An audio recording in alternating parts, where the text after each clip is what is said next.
Hello friends, तो हम लोग मैट्रिसेस चैप्टर को आगे बढ़ाते हैं, जो कि अप्लाइड मैथमेटिक्स थर्ड का आपका चैप्टर है। ठीक है, यानी अभी अध्याय को आगे बढ़ाते हैं और देखते हैं आज का पहला टॉपिक सम्मिश्र आव्यूह क्या है। सम्मिश्र आव्यूह इंग्लिश में बोलते हैं कॉम्प्लेक्स मैट्रिक्स। तो सम्मिश्र आव्यूह यानी कॉम्प्लेक्स मैट्रिक्स से हमारा मतलब क्या है, पहले आपको जानना होगा सम्मिश्र संख्या क्या होता है। तो सम्मिश्र संख्या क्या होता है, इस तरह का कोई संख्या लिखा हो जहां पे a और b क्या है, दो वास्तविक संख्याएं हैं। i आप जानते हैं i क्या है, आयोटा है। ठीक है, इसको आयोटा बोलते हैं और i का मान जो होता है √-1, यानी एक इमेजिनरी नंबर को रिप्रेजेंट करता है, कहने का मतलब i। ठीक है, तो इस तरह से लिखा गया नंबर जो होता है वो क्या कहलाता है, ये कॉम्प्लेक्स नंबर यानी कि सम्मिश्र संख्या कहलाता है। सम्मिश्र संख्या ये कहलाता है। ठीक है, सम्मिश्र संख्या का ये वास्तविक भाग होता है, इसको बोलते हैं रियल पार्ट। ये होता है आपका काल्पनिक भाग, इसको बोलते हैं इमेजिनरी पार्ट। ठीक है, जिस भी कोई भी जैसे 3i मतलब जिस भी नंबर के में चाहे वास्तविक संख्या हो चाहे कुछ भी, अगर उसमें i है मतलब ऐसे बस है तो इसको बोलेंगे काल्पनिक संख्या। मतलब 3i या फिर केवल i लिखा हो या 2i लिखा हो या -2i लिखा हो, तो ये क्या है, ये सभी काल्पनिक संख्याएं। ठीक है, और जब उसमें एक वास्तविक संख्या को जोड़ देते हैं या घटा देते हैं तो हमारा क्या बन जाता है, एक सम्मिश्र संख्या बन जाता है, कॉम्प्लेक्स नंबर बन जाता है।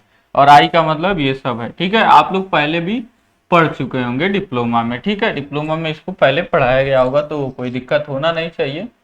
ठीक है, तो अगर जो है किसी आव्यूह के अवयव सम्मिश्र संख्याएं हो तो उस आव्यूह को हम क्या बोलते हैं, सम्मिश्र आव्यूह बोलते हैं, यानी कॉम्प्लेक्स मैट्रिक्स बोलते हैं। ठीक है,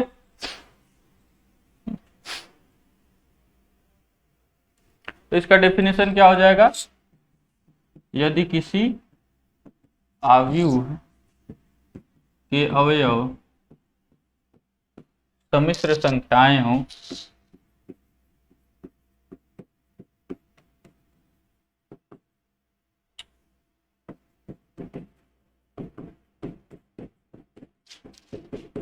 तो उस आव्यूह को सम्मिश्र आव्यूह अर्थात कि कॉम्प्लेक्स मैट्रिक्स कहते हैं। ठीक है, तो उसे सम्मिश्र आव्यूह कहते हैं। ठीक है, जैसे एग्जांपल ले ले, एग्जांपल कोई ले लेते हैं, a = 2 + i 1 - i 1 + i 2 + 3i, ये क्या है, ये सम्मिश्र आव्यूह। ठीक है, क्योंकि जो इसमें अवयव लिए गए हैं वो सभी क्या हैं, सम्मिश्र संख्याएं। ठीक, इसके बाद आता है संयुग्मी आव्यूह, कॉन्जुगेट मैट्रिक्स।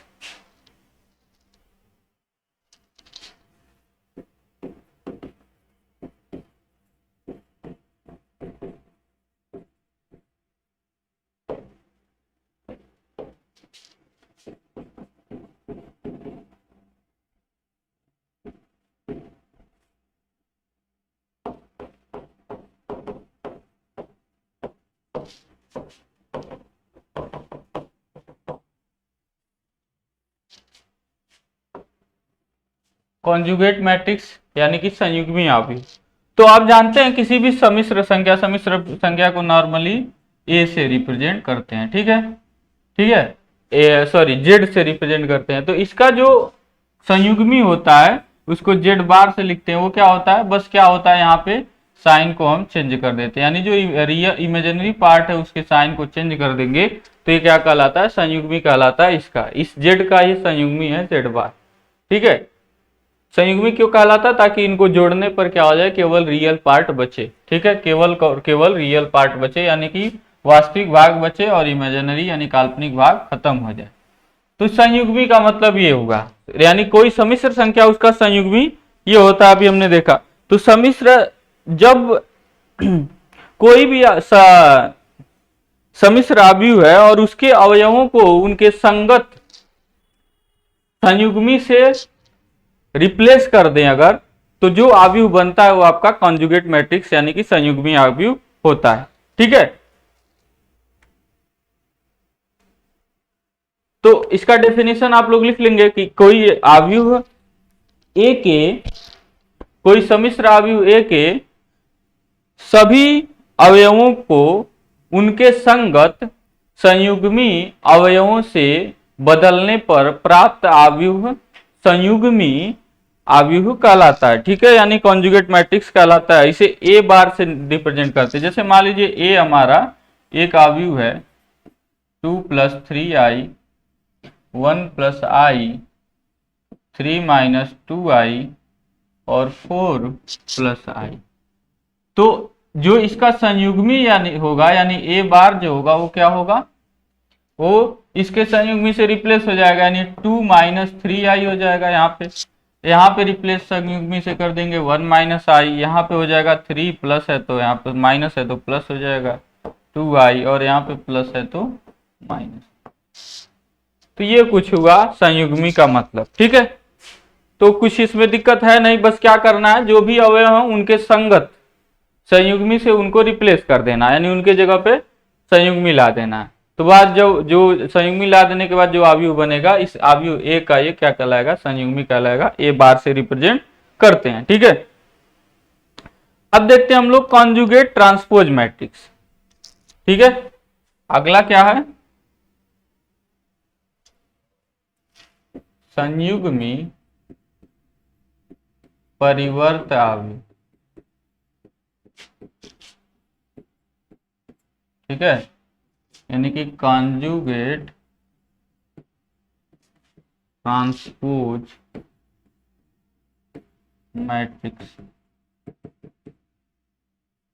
ठीक है, अभी हम लोग डेफिनेशन पढ़ रहे हैं। जब पूरा डेफिनेशन कंप्लीट कर लेंगे तो फिर सवालों को भी करेंगे, और एक क्लास में आपको सवाल भी करवाए हैं बेसिक वाले। ठीक है, तो कुछ है ना इसमें, मतलब क्या है, एक अवयव है, अवयव का आप कॉन्जुगेट निकालिए, कॉन्जुगेट निकालना भी बताया, संयुग्मी निकालिए, उस अवयव का संयुग्मी अवयव निकालिए, और फिर क्या करिए, उसका परिवर्त निकाल लीजिए। परिवर्त का मतलब रो को कॉलम और कॉलम को रो से रिप्लेस कर दीजिए। ठीक है, तो उसको हम क्या बोलेंगे, कॉन्जुगेट ट्रांसपोज मैट्रिक्स बोलेंगे। तो इसका परिभाषा आप ऐसे लिख सकते हैं, किसी सम्मिश्र अवयव ए के संयुग्मी अवयव ए बार के परिवर्त अवयव को ए का क्या बोलते हैं, ए का संयुग्मी परिवर्त अवयव बोलते हैं। ठीक है, कहते हैं। तो आप डेफिनेशन ऐसे लिख लेंगे। तो हम एग्जाम्पल लेते हैं और एग्जाम्पल से इसको देखते हैं। इसको रिप्रेजेंट करने का कई तरीका है। इसे A T, A bar T, या ए थीटा, इससे, या ए पर ए रेस टू थीटा, मतलब ए पर पावर थीटा लगाया, या ए स्टार के द्वारा रिप्रेजेंट करते हैं। ठीक है, तो हम लोग यही दोनों क्या करेंगे, नोटेशन लेके चलेंगे। ठीक है, ये रिप्रेजेंट करने का तरीका है। तो जैसे अभी पिछला एग्जांपल लें, कोई भी और अवयव लेके हम इसका बता सकते हैं कि क्या होगा। ठीक है, ये थीटा निकाल सकते हैं। तो कोई अवयव हमने लिया ए हमने अवयव लिया वही 2 + i 1 + i 1 - i 2 - i। ठीक है, हमने ले लिया। तो ए थीटा निकालने के लिए सबसे पहले हमको ए बार निकालना होगा। तो ए बार हम पहले निकालते हैं। ए बार क्या होगा, 2 - i 1 - i, यहाँ पे हो जाएगा 1 + i, यहाँ पे हो जाएगा 2 + i। मतलब साइंस को चेंज कर दिया। अब क्या कर दीजिए, कॉन्जुगेट कर दीजिए, सॉरी परिवर्त निकाल लीजिए। तो ए थीटा या ए बार का हम क्या कर रहे हैं, ट्रांसपोज, बात एक ही हुई। ठीक है, और वो क्या होगा, इसको क्या कर दीजिए, पंक्ति को क्या कर दिया हमने, कॉलम में कर दिया। ठीक है, और जो दूसरा वाला पंक्ति है ये कॉलम में हो जाएगा 1 + i 2 + i। ठीक है, तो ये आपका क्या हुआ, ये आपका हुआ संयुग्मी परिवर्त अवयव, यानी कॉन्जुगेट ट्रांसपोज मैट्रिक्स। ठीक है,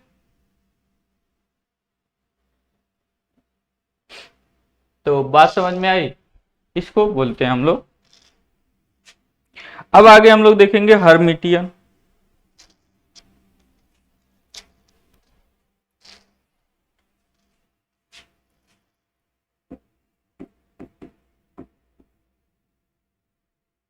हर्मिटियन, ठीक है, हिंदी में भी हर्मिटियन ही कहते हैं। हर्मिटियन और इंग्लिश में भी हर्मिटियन।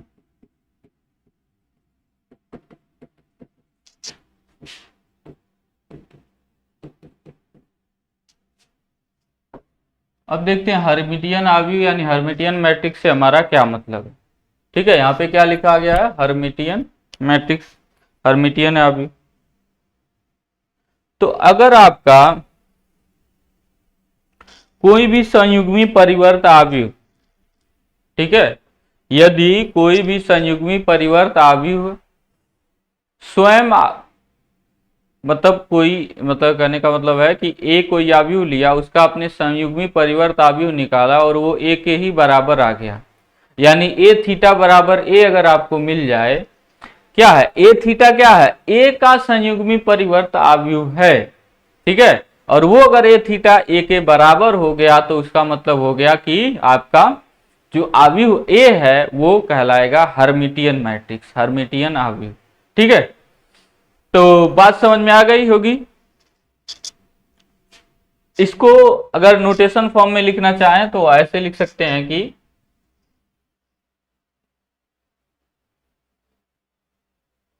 ए बराबर अगर ए आई जे कॉम्प्लेक्स मैट्रिक्स है तो ए आई जे बराबर ए जे आई बार के होना चाहिए। ठीक है, इसको नोटेशन फॉर्म में ऐसे लिख सकते हैं, ये क्या है, कॉम्प्लेक्स मैट्रिक्स। ठीक है, तो अगर कोई आव्यूह ए आई जे एम बाई एन का, ठीक है, कॉम्प्लेक्स मैट्रिक्स है, ठीक है, तो यहां पे एक चीज ध्यान देंगे इसमें,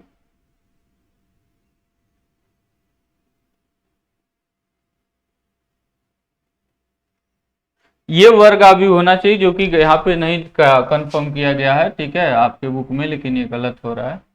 ठीक है, कोई वर्ग आव्यूह है, ठीक है, कोई कॉम्प्लेक्स मैट्रिक्स है लेकिन वर्ग आव्यूह है, और ए आई जे बराबर ए जे आई बार के हो, तो इसका मतलब क्या है, ए आई जे बराबर ए जे आई बार का, तो ए आई जे, ठीक है, और फिर क्या किया आपने, उसका बार निकाला, बार का मतलब कॉन्जुगेट निकाला, और फिर उसका क्या कर दिया, रिप्लेस कर दिया, आई को जे से, जे को आई से, उसी को तो परिवर्त बोलते हैं। और ये हमेशा अगर बराबर मिल जाते हैं सभी, तो इसका मतलब ये हो गया फॉर ऑल आई जे, प्रत्येक आई और जे के लिए अगर बराबर मिल गया, ये सभी बराबर मिल गए, तो इसका मतलब क्या हो गया कि जो आपका आपने जो आप ये थीटा निकाल रहे हैं और ए ट्रांसपोज टी निकाल रहे हैं, ये क्या होने वाला, ये बराबर होने वाला ए के, तो इसको बोलते हैं हर्मिटियन मैट्रिक्स, यानी तब ये आव्यूह ए जो होगा हर्मिटियन कहलाएगा। ठीक है, तो आप डेफिनेशन के तौर पे, परिभाषा के तौर पे लिख सकते हैं कि यदि कोई सम्मिश्र आव्यूह ए अपने संयुग्मी परिवर्त आव्यूह के बराबर हो, अर्थात ए थीटा बराबर ए बार टी इज इक्वल टू ए, तो उसे हर्मिटियन आव्यूह कहते हैं। ठीक है, तो एक एग्जाम्पल लेते हैं, एग्जाम्पल से हम बात को, ये आपका एग्जाम में भी पूछा था कि सिद्ध करिए कि ये एक हर्मिटियन आव्यूह होगा, तो एग्जाम्पल लेते हैं और फिर हम लोग सिद्ध करते हैं। एग्जाम्पल क्या है,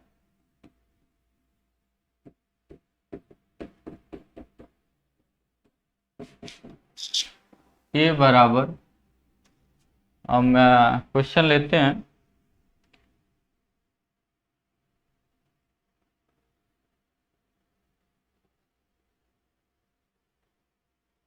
one plus two plus three आई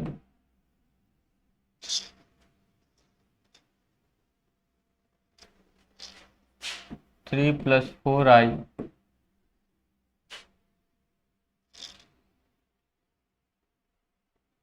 2 माइनस 3i 0 4 माइनस 5i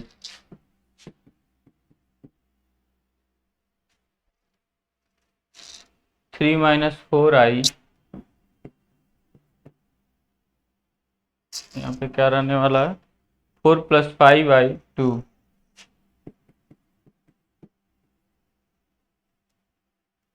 ठीक है, तो ये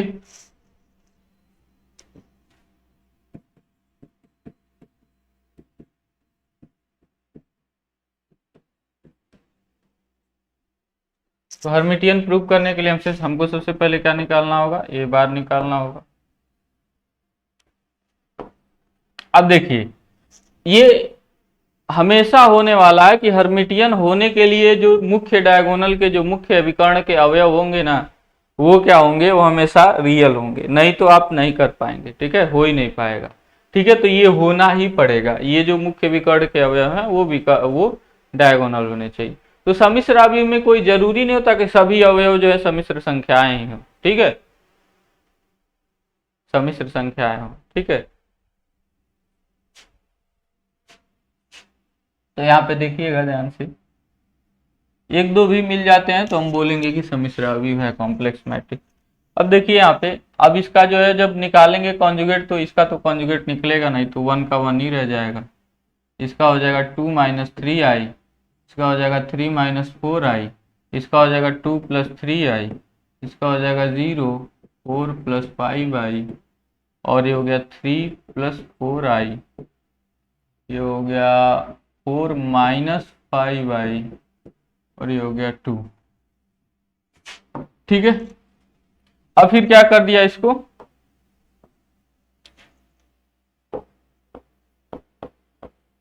इसका ट्रांसपोज निकाल दें, या इसी को हम लोग बोलते हैं ए रेस टू थीटा। तो ये हो जाएगा आपका 1 2 माइनस 3i 3 माइनस 4i। ठीक है, और ये हो गया 2 प्लस 3i 0 4 प्लस 5, और फिर ये हो गया 3 प्लस 4i 5 माइनस 5i।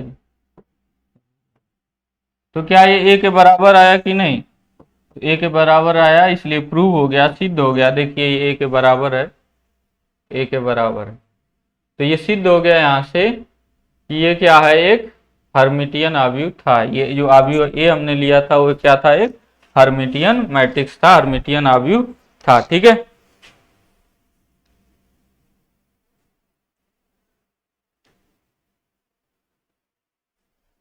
तो अब बात करते हैं विषम हर्मिटियन अवयव, स्क्यू हर्मिटियन अवयव।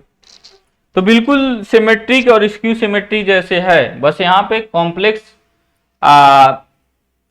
अवयव जो लिए जा रहे हैं वो कॉम्प्लेक्स नंबर है, उसमें क्या थे, अवयव रियल नंबर्स थे, है ना।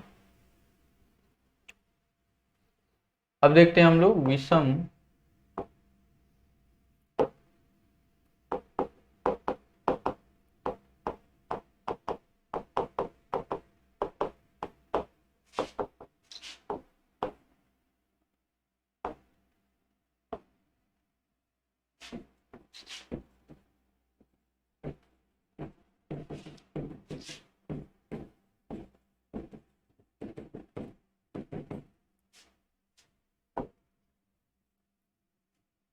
Skew Hermitian matrix. ठीक है, अब स्क्यू हर्मिटियन मैट्रिक्स में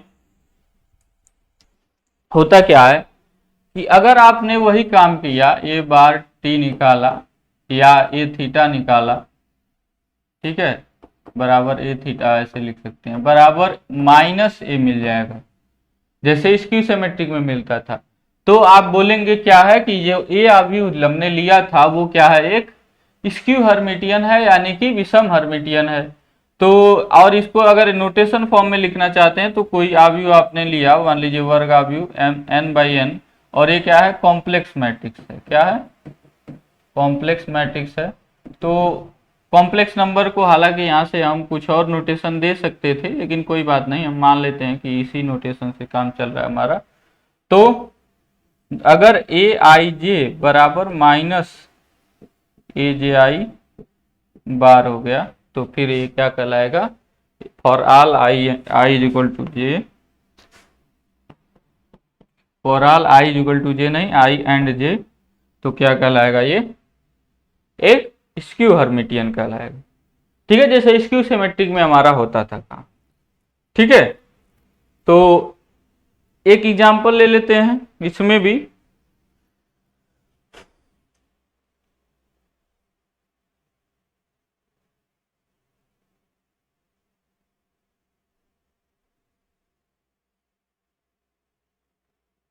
अब इसके मुख्य विकर्ण के जो सारे अवयव होंगे वो क्या होंगे, जीरो होंगे।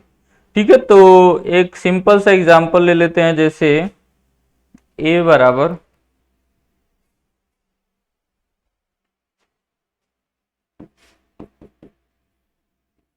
Zero minus three plus four I, यहाँ पे three minus three plus minus three plus four I और ज़ीरो। तो निकालते हैं। तो सबसे पहले निकालेंगे इसका बाद कंजुगेट, तो zero minus three minus four I हो जाएगा। ठीक है, देखिए इसके साइन को नहीं चेंज करते, बस जो इमेजिनरी पार्ट है उसका साइन चेंज करते हैं। थ्री माइनस फोर आई हो जाएगा, यहाँ पे हो जाएगा ज़ीरो। ठीक है, अब इसका क्या करते हैं, हम निकालते हैं ट्रांसपोज। तो ट्रांसपोज निकालेंगे तो zero minus three I minus four I हो जाएगा, और यह हो जाएगा थ्री माइनस फोर आई। ठीक है, अगर इसमें ध्यान से देखिए, अगर आप माइनस हर एक अवयव में से, हर एक अवयव में से लेंगे कॉमन, तो यहाँ पे क्या हो जाएगा, ये माइनस हो जाएगा और ये क्या हो जाएगा, प्लस हो जाएगा, जो कि ओरिजिनल में था।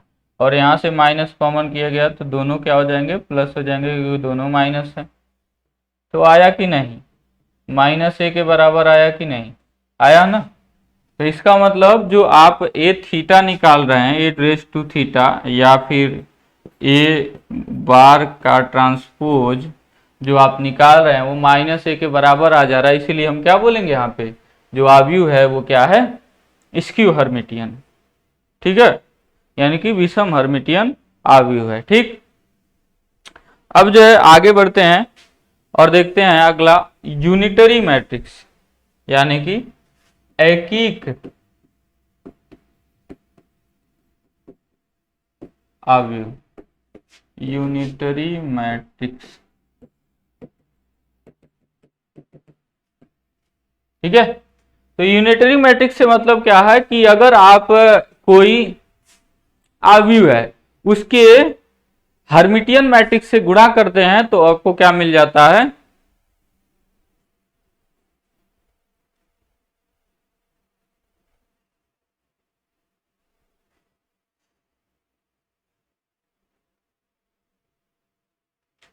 उसके हर्मिटियन मैट्रिक्स से आप गुणा करते हैं तो आपको क्या मिल जाता है, आई के बराबर मिल जाता है। तो उसको हम क्या बोलते हैं, यूनिटरी मैट्रिक्स कहते हैं। जैसे ऑर्थोगोनल वाले में था, लाम्बिक वाले में क्या था कि एक आव्यूह है उसके ट्रांसपोज से आप गुणा कर रहे हैं। ठीक है, उसके ट्रांसपोज से आप गुणा कर रहे हैं और आपको क्या मिल जा रहा है, वो आई मिल जा रहा है। तो इसका मतलब वो क्या कहलाता है, लाम्बिक आव्यूह, यानी कि ऑर्थोगोनल मैट्रिक्स कहलाता है ना। ऑर्थोगोनल में हमने पढ़ा। तो इसमें वही क्या है कि इसमें अगर आप एक स्क्यू हर्मिटियन से गुणा कर देते हैं, मतलब आप डेफिनेशन ऐसे लिख सकते हैं, एक आव्यूह ए एक यूनिटरी मैट्रिक्स यानी एकीक आव्यूह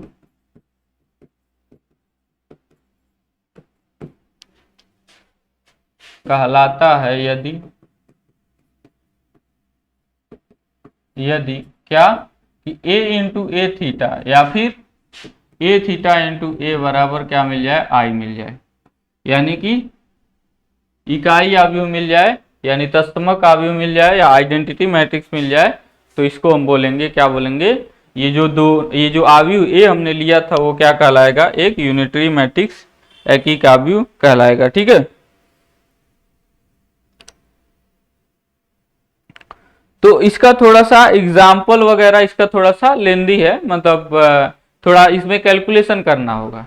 तो हम लोग आगे क्वेश्चन जब आएगा तो क्वेश्चन में ही ले लेंगे कि एक आव्यूह ए ले लेंगे और पूछेंगे, मतलब वहां पे बोल दिया जाएगा कि सिद्ध करिए कि ये एक एकीक आव्यूह यानी यूनिटरी मैट्रिक्स है। तो एकीक आव्यूह यूनिटरी मैट्रिक्स प्रूव करने के लिए आपको क्या करना होगा, आपको दिखाना होगा a इंटू ए थीटा या फिर ए थीटा इंटू ए जो होना चाहिए वो आई के बराबर होना चाहिए।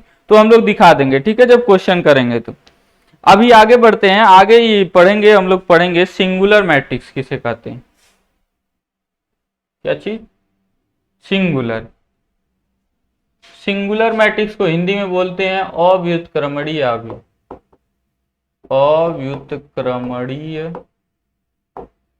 आव्यूह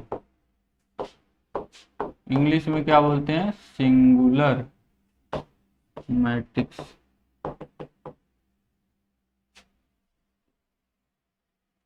तो क्या अव्युत्क्रमणीय आव्यूह सिंगुलर मैट्रिक्स। तो बोलेंगे यदि किसी आव्यूह ए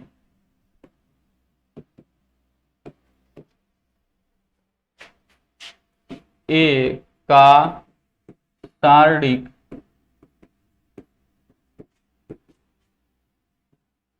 का मान शून्य हो तो उसे सिंगुलर मैट्रिक्स कहते हैं, यानी कि अव्युत्क्रमणीय आव्यूह कहते हैं।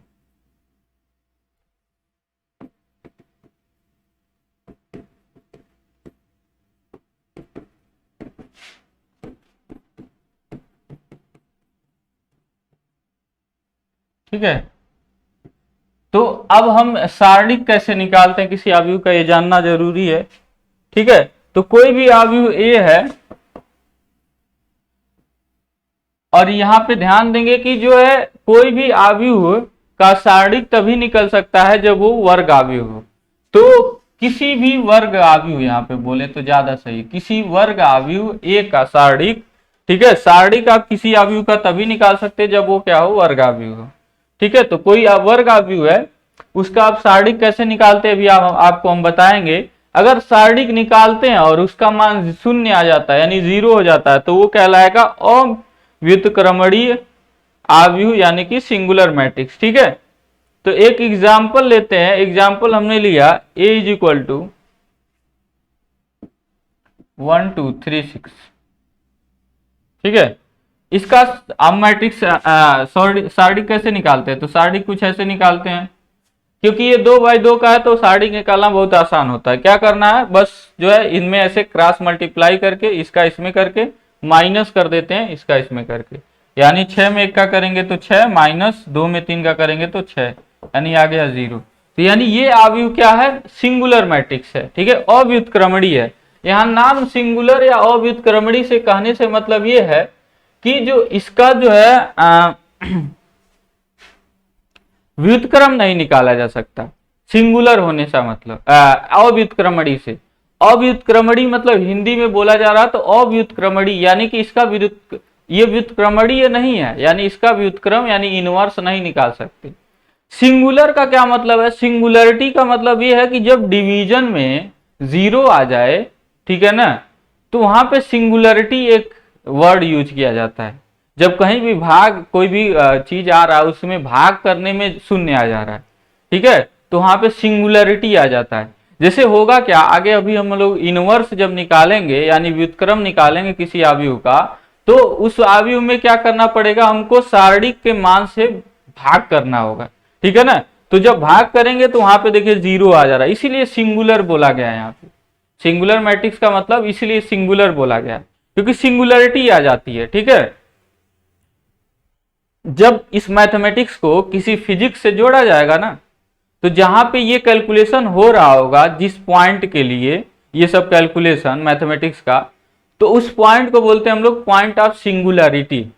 ठीक है, क्या बोलते हैं, पॉइंट ऑफ सिंगुलरिटी, इसीलिए आया सिंगुलर। ठीक है, तो फिजिक्स से जब रिलेट करते हैं इसको मैथमेटिक्स को, वहां पे ये आता है। ठीक है, चलिए, तो ये हो गया। अगर 3/3 का है तो कैसे हम मैट्रिक्स निकालते हैं, सारणिक निकालते हैं, जिसको सारणिक को इंग्लिश में बोलते हैं डिटर्मिनेंट। तो 3/3 का होने पर एक मतलब हम एग्जांपल ले लेते हैं, कोई जरूरी नहीं है कि इसका जो है सारणिक का मान 0 ही आएगा, लेकिन हम एक बताते हैं कि कैसे आपको निकालना होगा अगर 3/3 का होगा। तो 1 2 3 4 5 6 वही ले लेते हैं, चलिए लिख लेते हैं -1 2 -3, ठीक है। तो सॉरी, तो इसका जो है हम लोग डिटर्मिनेंट कैसे निकालेंगे, यानी सारणी। तो सारणी का मतलब होता है कि अवयव के आगे दोनों ओर क्या कर दीजिए, पाई लगा दीजिए, तो ये सारणी निकाल रहे हैं, इसका मतलब मॉड का साइन है।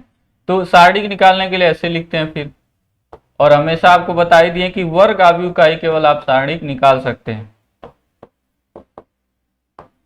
यानी जिसमें पंक्तियों और स्तंभों की संख्या समान हो, ठीक है। अब देखिए यहाँ पे कैसे निकालते हैं, तो यहाँ पे शुरू करते हैं। यहाँ पे एक मतलब एक रूल होता है सारणी का कि अगर कोई सारणी कैसे लिखा हुआ है तो साइंस दिए जाते हैं, plus minus plus minus plus minus plus minus plus, यानी अल्टरनेट करके प्लस माइनस, या इसको ऐसे भी कर सकते हैं कि -1 के पावर लगाते हैं। ये कौन सा वाला है, पहली पंक्ति पहले स्तंभ का है तो पंक्तियों की संख्या प्लस स्तंभों की संख्या, क्या आया सम, तो इसीलिए +1 हुआ। यहाँ पे क्या रखेंगे, यहाँ पे जब -1 के घात रखेंगे तो ये पहली पंक्ति दूसरा स्तंभ है, तो 1 + 2 विषम आ गया ना, तो माइनस आने वाला, इसीलिए यहाँ पे माइनस आया, ठीक है। तो ये दोनों रूल्स हैं, ठीक है, दो जो आपको सही लगे वो आप याद रख सकते हैं, ठीक है।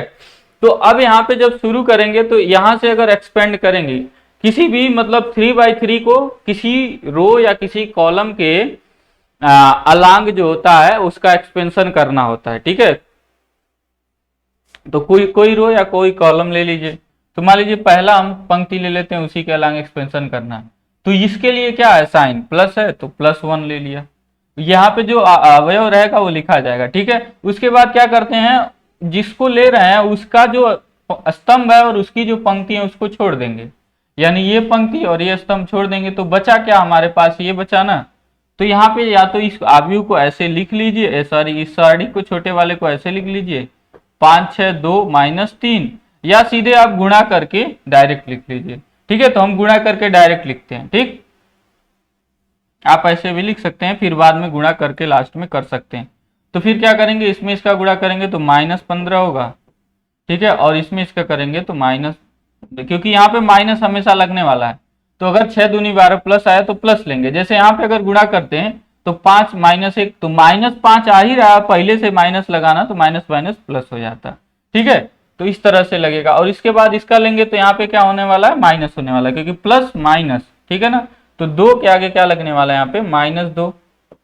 अब फिर क्या होगा कि इसका जो स्तंभ है और इसकी जो पंक्ति है छोड़ देंगे, तो इसमें इसका गुणा करेंगे तो आएगा -12, क्योंकि 4 × 12 -12, और इसका इसमें करेंगे तो -6, लेकिन माइनस -6 क्या हो जाएगा, +6 हो जाएगा, ठीक है। और फिर उसके बाद क्या आया, प्लस माइनस फिर क्या आएगा प्लस, तो +3, और फिर क्या करेंगे इस और इसका स्तंभ और इस पंक्ति को छोड़ देंगे, तो यहाँ पे हो जाएगा 4 दूनी 8, और यहाँ पे हो जाएगा -5, तो -5 क्या हो जाएगा +5, ठीक है।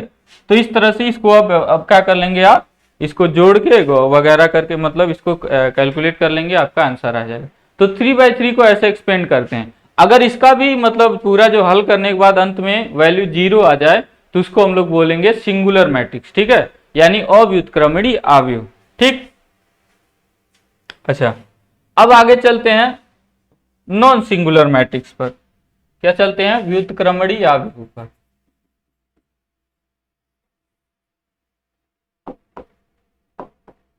व्युत्क्रमणीय अवयव क्या बोलते हैं, नॉन सिंगुलर मैट्रिक्स। तो सिंपल सी बात है कि अगर किसी अवयव का कोई वर्ग अवयव है, उसके डिटर्मिनेंट का मान 0 के बराबर नहीं आता है, तो उसको हम बोलते हैं व्युत्क्रमणीय अवयव, यानी नॉन सिंगुलर मैट्रिक्स, ठीक है।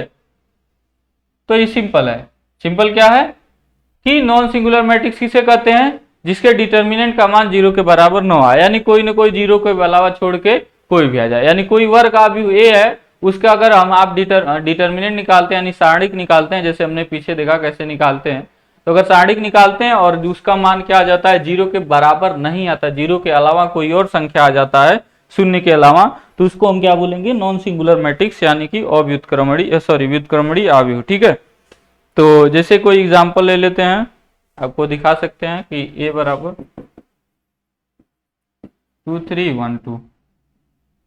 अब इसका निकालेंगे डिटर्मिनेंट, तो क्या मिलेगा हमको, 2 3 1 2, तो क्या हो गया, 2 दूनी 4 -3 यानी 1, जो कि 0 के बराबर नहीं है, तो इसीलिए क्या कहलाएगा, ये व्युत्क्रमणीय है। ठीक है, यानी इसका इनवर्स हम निकाल सकते हैं और इसमें नॉन सिंगुलरिटी वाला कोई चीज नहीं आएगा, क्योंकि 0 से डिवीजन नहीं होगा जब आप व्युत्क्रम इसका निकालने जाएंगे। तो इस अवयव का व्युत्क्रम आप निकाल सकते हैं, पीछे वाले का व्युत्क्रम आप नहीं निकाल सकते थे क्योंकि वो अव्युत्क्रमणीय था।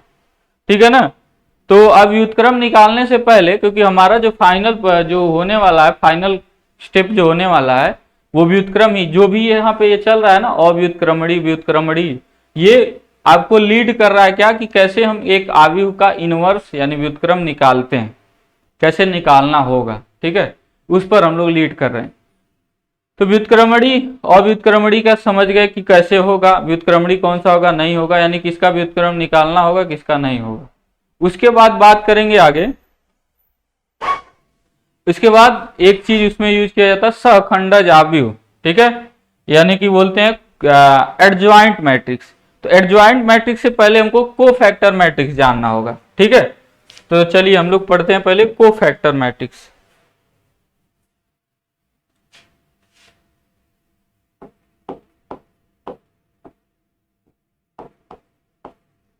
सहखंड अवयव, ठीक है, इनको बोलते हैं सहखंड अवयव। सहखंडज और सहखंड में अंतर है। सहखंड अवयव, ठीक है, सहखंड अवयव और सहखंडज अवयव में अंतर है। ठीक है, इसीलिए इसका जो है आप अंग्रेजी नाम याद रखें तो ज्यादा सही है। इसको बोलते हैं cofactor, cofactor matrix, cofactor matrix. ठीक है, कोफैक्टर मैट्रिक्स से क्या है मतलब,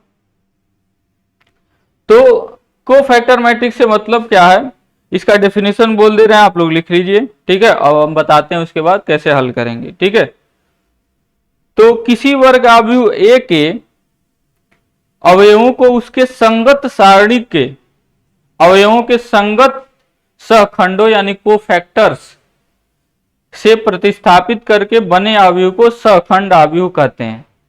ठीक है, इसे a to the power c या a रेज टू c या फिर मैट्रिक्स ऑफ ए आई जे से रिप्रेजेंट करते हैं, क्योंकि एक सहखंड कोफैक्टर को ए आई जे से नॉर्मली रिप्रेजेंट किया जाता है। ठीक है, तो इस तरह से रिप्रेजेंट, ये सहखंड अवयव है, मीन्स कोफैक्टर मैट्रिक्स है, ए सी या फिर ये रिप्रेजेंट करने का। लेकिन A11 आगे लिखेंगे, इसका मतलब क्या होगा, ये है A11 का सहखंड।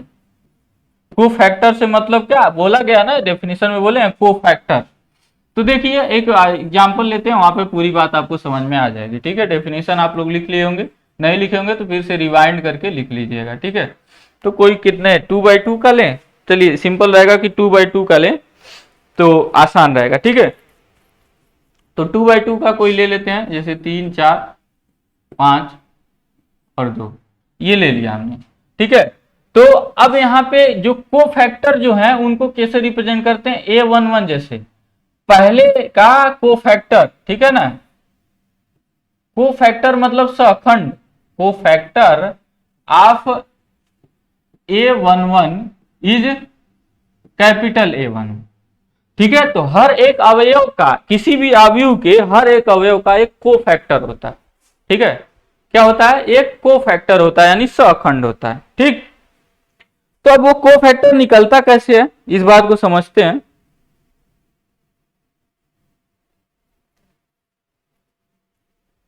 कोफैक्टर समझ गए ना, सहखंड इसको हिंदी में बोलते हैं।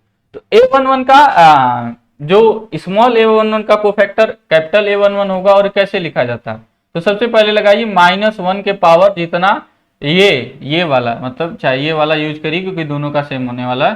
तो पंक्तियों की संख्या प्लस स्तंभों की संख्या, यानी -1 के पावर i प्लस j लिखते हैं, ठीक है। और फिर उसके बाद फिर क्या करते हैं हम लोग, उसके बाद जो जिसमें है, जिस पंक्ति और जिस स्तंभ में है उस पंक्ति और स्तंभ को छोड़ देते हैं। जैसे यहाँ पे इस स्तंभ और इस पंक्ति को छोड़ देंगे तो बचेगा क्या, केवल 2। लेकिन यही 3/3 का होता तो एक 2/2 का मैट्रिक्स बचता, तो उसको हल करते, जैसे हम लोग उसमें पीछे हल कर रहे थे। तो सवाल आएगा तो हम बताते चलेंगे, जैसे 3/3 का भी हम लोग क्वेश्चन करेंगे तो वहां पे बता देंगे, ठीक है। बहुत लोगों को यहाँ पे समझ में आ गया होगा जो हम बोले हैं। अगर नहीं समझ में आया कितने लोगों को, तो जब सवाल बताएंगे तो आपको समझ में आ जाएगा, ठीक है। तो यहाँ पे क्या है कि निकालते हैं, तो a11 क्या हो गया, -1 के पावर 1 + 1, और फिर बचा क्या यहाँ पे, जब हमने उस पंक्ति और उस स्तंभ को छोड़ दिया तो बचा 2। तो यहाँ पे हो गया ये 2 हो जाएगा, प्लस में 2 होगा, क्योंकि -1 की घात सम होगा, सम क्या होगा वो प्लस होने वाला है, ठीक है। इसी तरह से कोफैक्टर ऑफ a12 निकालते हैं। a12 is a12 capital A12, और ये क्या होगा, -1 के पावर 1 + 2। तो ये और इनटू में क्या होने वाला है, इनटू में इसको और इसको छोड़ देंगे तो बचेगा क्या, 5। ये हो गया -5 होगा, क्योंकि यहाँ पे जो होगा नेगेटिव आने वाला। इसी तरह से cofactor of a21 is capital A21, ठीक है, और -1 के पावर ये हो गया 2 + 1, और ये स्तंभ ये पंक्ति छोड़ देंगे तो बचेगा क्या, 4, यानी कि -4 हो गया। और इसी तरह से a22 है, इसका a22 हो जाएगा -1 के पावर 2 + 2, तो इसको और इसको छोड़ देंगे बचेगा क्या, 3, तो हो जाएगा प्लस में 3। तो इस तरह से जो आपका सहखंड आव्यूह बना, यानी कोफैक्टर मैट्रिक्स बना, जो AC है वो कुछ इस तरह से a11 a12 कैपिटल वाला, देखिए कैपिटल वाला लिख रहे हैं, ठीक है ना। तो ये कैपिटल वाला, हालांकि इसमें ए यूज नहीं किया जाना चाहिए था कैपिटल, लेकिन लिख दिया जाता है आपके डिप्लोमा में। यहाँ पे M वगैरह M या C यूज कर सकते हैं, यहाँ पे M या C यूज करेंगे तो ज्यादा सही रहेगा, ठीक है। क्योंकि अन्य किताबों में, मतलब अच्छे स्टैंडर्ड किताबों में M या C यूज किया जाता है, ठीक है। तो 2 हो गया, -5 हो गया, -4 हो गया, और यहाँ पे 3। तो ये क्या मिला हमको, सहखंड आव्यूह मिला, यानी कोफैक्टर मैट्रिक्स हुआ। अब जब इसी का आप ट्रांसपोज कर देते हैं तो आपको क्या मिल जाता है, आपको मिल जाता है सहखंडज आव्यूह, यानी कि एडजॉइंट मैट्रिक्स, ठीक है। तो अब बात करते हैं हम लोग एडजॉइंट मैट्रिक्स, सहखंडज आव्यूह, एडजॉइंट मैट्रिक्स।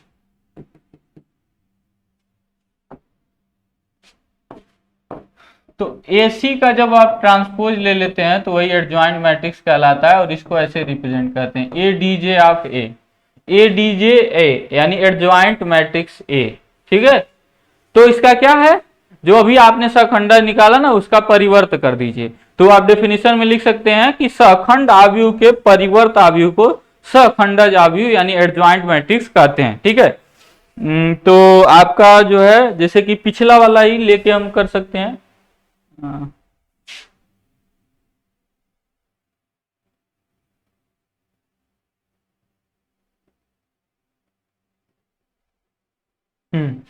तो हमने निकाला है AC जो है ये है 2 -5 -4 3। तो यहां पर जो होगा यहां से निकाल सकते हैं, मतलब जो A आव्यूह, ध्यान से समझिए इस चीज को, समझने में हम गलती यहां पे करेंगे जब इसको नहीं ध्यान देंगे। हमने क्या लिया है, एक आव्यूह A लिया है, उसका हमने पहले क्या निकाला, यहाँ पे सहखंड निकाला। अब उसी आव्यूह A का जो एडजॉइंट होगा वो क्या होगा, इसका ट्रांसपोज होगा, जो सहखंड निकाला, यानी 2 -5 -4 3, तो हो जाएगा 2 -5 ऐसे कॉलम वाइज, और -4 3। तो यहाँ पे हो जाएगा जो पिछला एग्जाम्पल लिया था हमने उसमें का जो आपका एडजॉइंट होगा जो पीछे वाले में, उसी को हम लेके चल रहे हैं, वो होगा आपका, एक बार फिर देख लेते हैं, 2 माइनस 5 और माइनस 4 3, तो ऐसे हो जाएगा ये 2 माइनस 5 माइनस 4 3। तो बात समझ में आया, एडजॉइंट ए ऐसे निकालते हैं। तो एडजॉइंट निकालने के लिए आपको सबसे पहले क्या करना होगा, आपको कोफैक्टर निकालना ही पड़ेगा, कोफैक्टर्स निकालने पड़ेंगे या कोफैक्टर मैट्रिक्स निकालना होगा, फिर उसको ट्रांसपोज करेंगे तो आपका एडजॉइंट मैट्रिक्स मिल जाएगा, ठीक है, यानी कि सखंडज आव्यूह मिल जाएगा।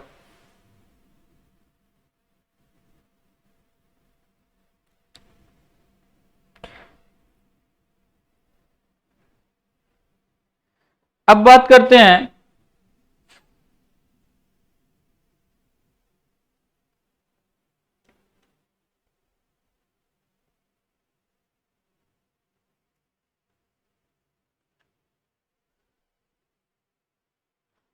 करते हैं व्युत्क्रम आव्यूह।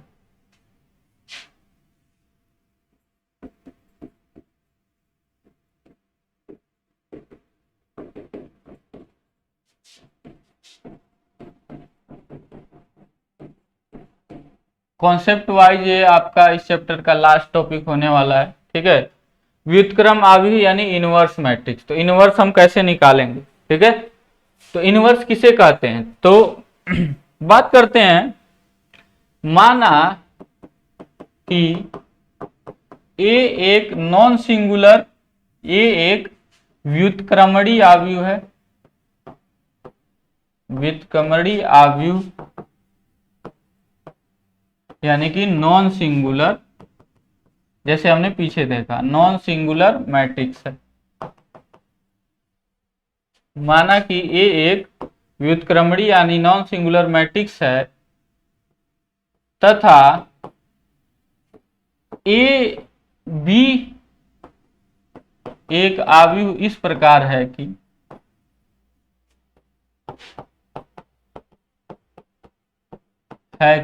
तथा बी एक आव्यूह इस प्रकार है कि, अब देखिए इसी में सारी चीजें छुपी हुई हैं, क्या छिपी हुई है कि जो आपका ए जो है एक व्युत्क्रमणीय है तो सबसे पहले वो वर्ग आव्यूह होना चाहिए, ठीक है, उसी का तो हम डिटर्मिनेंट निकाल पाएंगे। ए बी बराबर बी ए बराबर आई, ठीक है, यानी कि इस प्रकार है कि ए बी का आप गुणा कर रहे हैं तो आई मिल जा रहा है, चाहे बी ए गुणा कर रहे हैं तो भी आपको क्या मिल जा रहा है, आई, यानी कि यूनिटरी सॉरी यूनिटरी तो नहीं है, आइडेंटिटी मैट्रिक्स यानी इकाई या तत्समक आव्यूह मिल जा रहा है, तो बोलते हैं तब बी को ए का व्युत्क्रम आव्यूह कहते हैं, व्युत्क्रम आव्यूह कहते हैं, यानी इनवर्स मैट्रिक्स कहते हैं, तथा ए इनवर्स से प्रदर्शित करते हैं।